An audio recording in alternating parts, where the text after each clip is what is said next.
and my critics will admit that I am the fastest heavyweight in the history of boxing with feet and hands. Hey, what's up, y'all? Right into it. Shout outs to the champs, chumps, and all the lovely lady lumps. Yeah, y'all. Y'all know what's going down this weekend, this Friday evening. Jake Paul versus the living legend, Iron, Mike Tyson, Kid Dynamite himself. Y'all, I'm stoked. I'm elated. I can't wait. We're watching on Netflix. We're having a little viewing party. What do y'all think about the fight? But first, before we get into all that, before I give my little rant, let's talk about this, man. Jake Paul, for the past 10 years, him and his brother have been a commercial success. Hey, they got the complexion for the protection for the collection, as Muhammad Ali would say, and they marketed themselves well.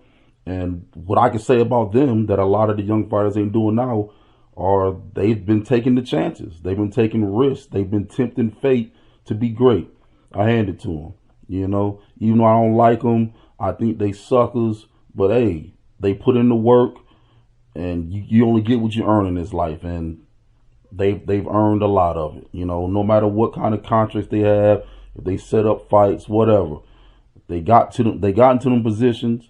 You know, I don't believe in luck myself. They got into them positions, and confident I can whip all of them. Right place, right time situation. Bam, they made the deals. They put in the work.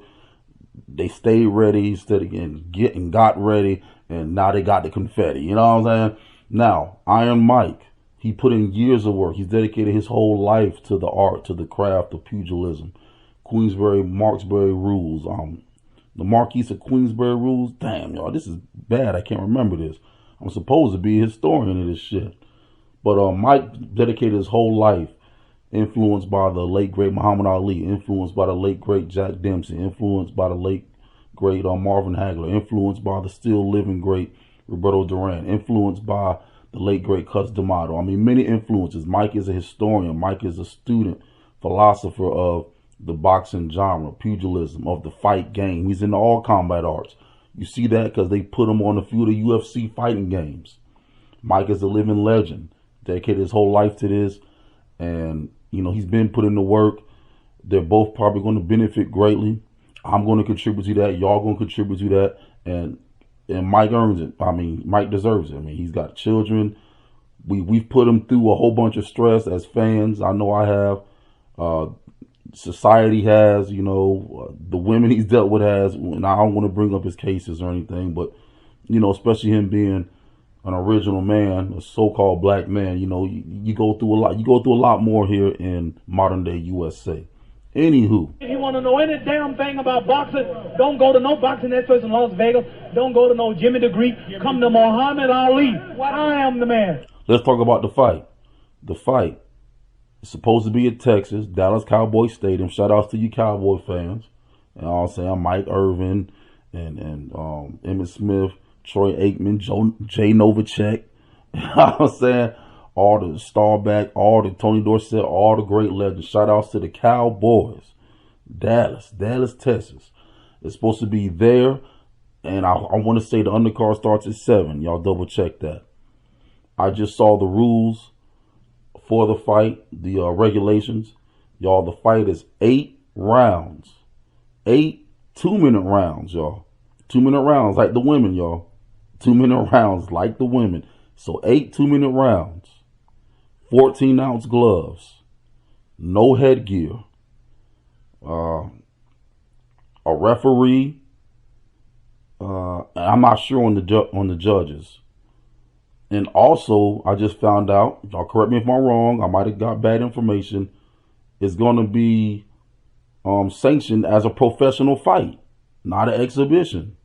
So I don't know if Jake Paul's previous fights were exhibitions or if they were flukes or they were like circus acts, but this one here is supposed to be a professional fight, and I heard it's going to go on each one of their records, on Mike's record and on Jake's record. So again, 8 rounds, 2 minutes a round, 14-ounce gloves, no headgear, referee. Dallas, Texas, in Texas Stadium. That's what I know thus far. Y'all probably know more. Y'all on the internet more. So whatever I left out, y'all throw in the comments. Now, who do I think is going to win? I'm not sure that there's anybody left, really, for you to fight. You. Well, first let me get into, I've asked, we've been talking about it for the past few months. Y'all will be surprised, or y'all may not be, of how many people I've spoken to and talked about, asked me about, asked them, how people are fretful of the fight. And they're fretful because majority of the folks I've spoken to, granted, there's a bias. Most of them were so-called black folks, and we are in the SEC in the South, the Southeastern Conference. Most of them were fretful. They all said they didn't want to see Mike get hurt. They didn't want to see Mike get knocked out. And they all said they want to see Mike knock this white boy out. That's right. That's what majority of them said. I would say a small percentage like, man, I'm tuning in. Whatever happens, happens. And I'm under the same impression as the majority of the folks that I've spoken to. I don't want to see Mike get hurt, but I'm tuning in.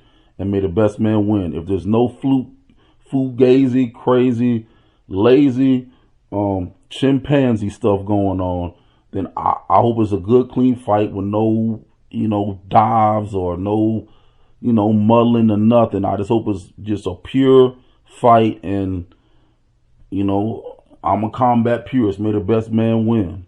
Of course, I'm rooting for Mike. I want to see the legend continue his legacy, but we all know history is best proved to reward our research. When these old heads get in here at these ages, it usually don't end well for them. I'm just saying this historically. When we look back, historically, that's usually the case. Usually. But to Mike's benefit, Jake Paul's young. He's inexperienced for professional boxing, but hey, he's been a combatant for what, the past 5, 6, 7 years?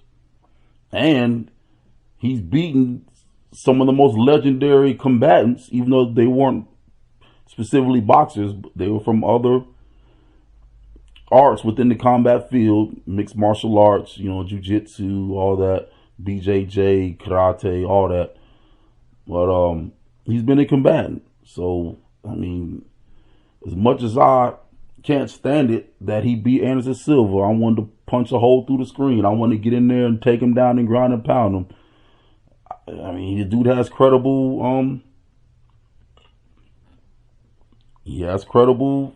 fighters on his resume.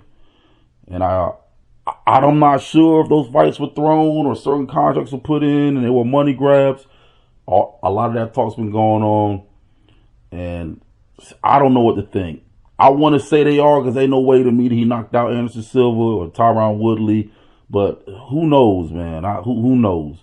But it's exciting. It's an event. I'm definitely tuning in. And there was one more thing I wanted to say, y'all. Yeah, that's all I wanted to say. Dudes like Jake Paul, I honestly think they missed their calling. Jake Paul really, with his athletic ability, him and his brother do have good genes. I gotta hand it to him. With some crazy ass white kids, they got some good genes, and they're willing to risk it for the biscuit. I think he missed his calling. He really should have started on this journey a lot sooner, a lot earlier. I guess he saw how profitable it was, but if he would have started at 18, 16, 12 even, he probably could have been a very good contender boxer right now today, still boxing. Now, I don't think he would have been no champion or nothing, but he would have been a decent contender. Who knows? Tommy Morrison 2.0. You know what I'm saying? Jerry Cooney 2.0. You know what I'm saying? What's my man from Ohio that knocked Bernard Hopkins through the ring? Damn, I can't remember his name, but y'all know what I'm talking about.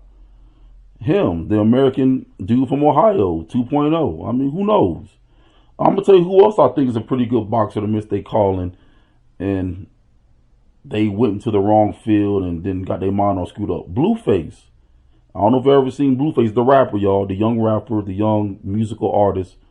I've seen a few of his exhibition fights, and I think he missed his calling. He's actually a very spirited fighter.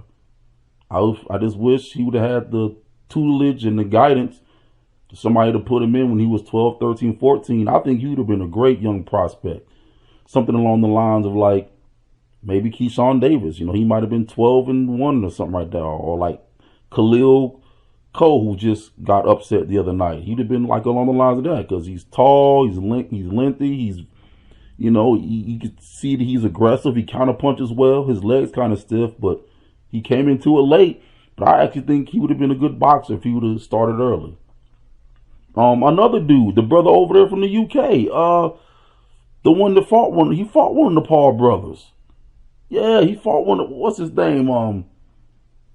He's real explosive. Now, I gotta look this up, yo. I can't let this one slide. Because he's been in a few celebrity bouts. Shoot. He fought Logan Paul, I think. Let me see what his name is. I think he missed his calling too. Well, I make a better offer than that. I'll fight the champ for nothing. KSI. That's his name.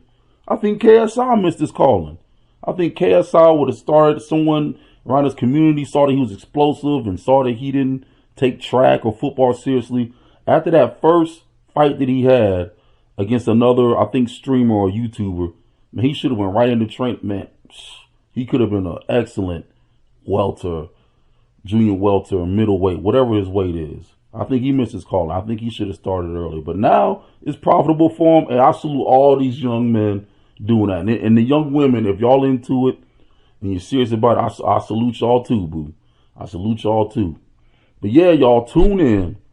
Yes, I'm giving them free promotion. Y'all holler at me, Mike. Jake, y'all holler at us. Holler at the L team. We over here. 4, 5, 6, 7 deep. We doing it, baby. Shout out to Sharika, Shikari. Yamasee, y'all come on down, baby. Dixieland. Where y'all at?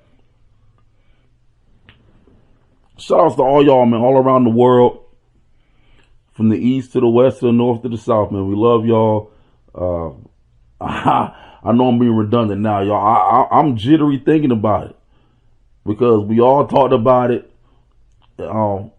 My favorite cuz, he talking about he's scared to watch it. I'm going to see if I'm going to give him to watch it. He just want to see the results and see that Tyson won by knockouts. I said, man, you going to sit down and watch this, man. This is an event. We got to support Iron Mike. But best of luck to both men. May the best man win. And I really don't want to see Mike get hurt, but we going to see, y'all. You take a chance every time you step foot into the ring. Every time you step foot into the ring. That's the Warriors' glance, the Warriors' risk. You go in there expecting the best, but just know it's a reality. You can face life and death. And that's what we love to see, baby. That's what we love to see. But all right, I'm being long-winded. Y'all have a beautiful day, evening, morning, whatever time you hear this. And tune in for the fight, y'all. Tune in for the fight. And you be there to see it, you hear? Yeah, Friday, November 15th, 7, 8 p.m.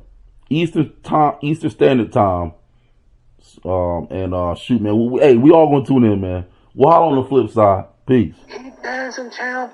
You looking good, champ. Dance too.